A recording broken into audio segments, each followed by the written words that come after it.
Praise the Lord, everyone. Today is December 18, 2024.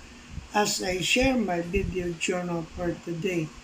For today, we are talking about the seven deadly sins mentioned in the Bible. So, let's talk about something you might heard of, the seven deadly sins. These sins aren't just bad habits, they're stuff that can mess up your spiritual and life. So let's break it down. Number one, pride. That's when you think you're better than everyone else. In Proverbs chapter 16, verse 18, for the Bible said, pride goeth before destruction, and an haughty spirit before a fall. Amen. So pride is dangerous, so it set you up for failure. Number two, greed. Greed is wanting more even you don't in it. So in Luke chapter 12 verse 15, for the Bible said, and he said unto them, take heed and beware of covetousness, for a man's life consisteth not in the abundance of the things which he possesseth. So greed can make us forget what really matters. Number three, lust. Lust, this is craving stuff you shouldn't, especially sexually.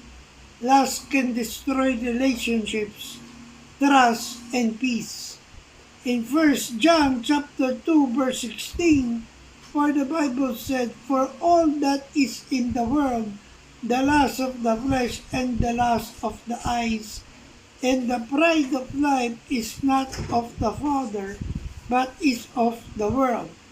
Amen. So number four, envy.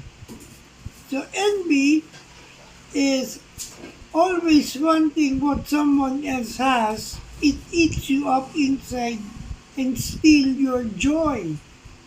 So in James chapter 3 verse 16, for the Bible said, for where envying and strife is, there is confusion and every evil work. Amen. Number five, gluttony.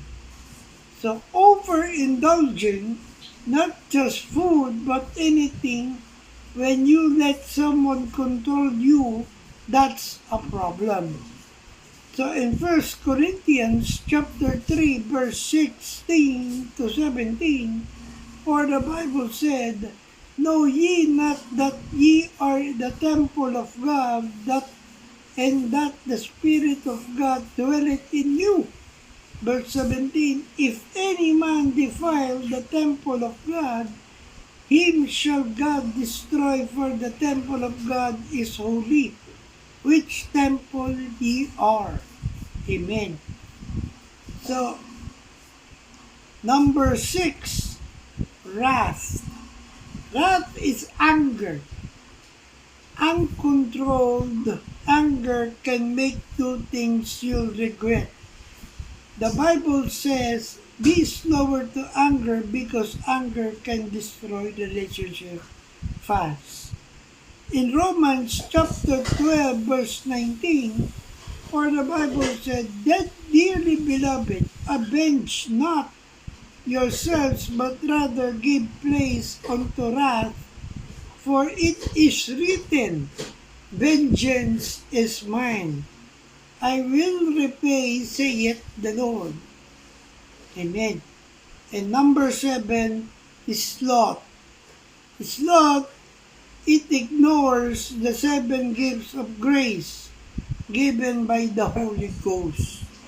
So these seven gifts of grace are wisdom, understanding, counsel, knowledge, piety, fortitude, and fear of the Lord.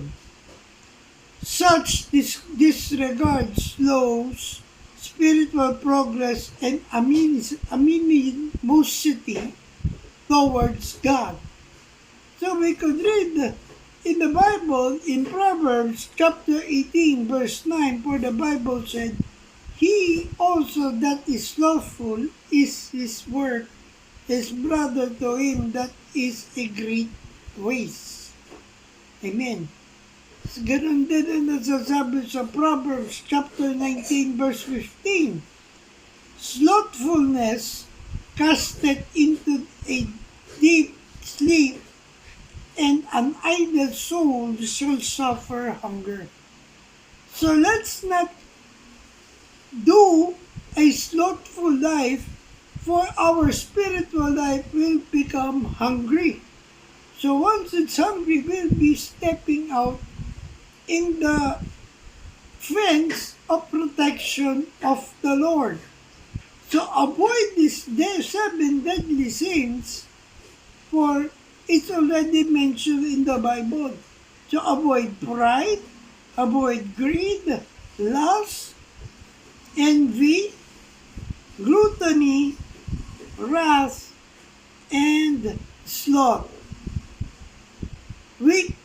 I know it's hard, but with the prayer and continuous communication with God, we can overcome these sins.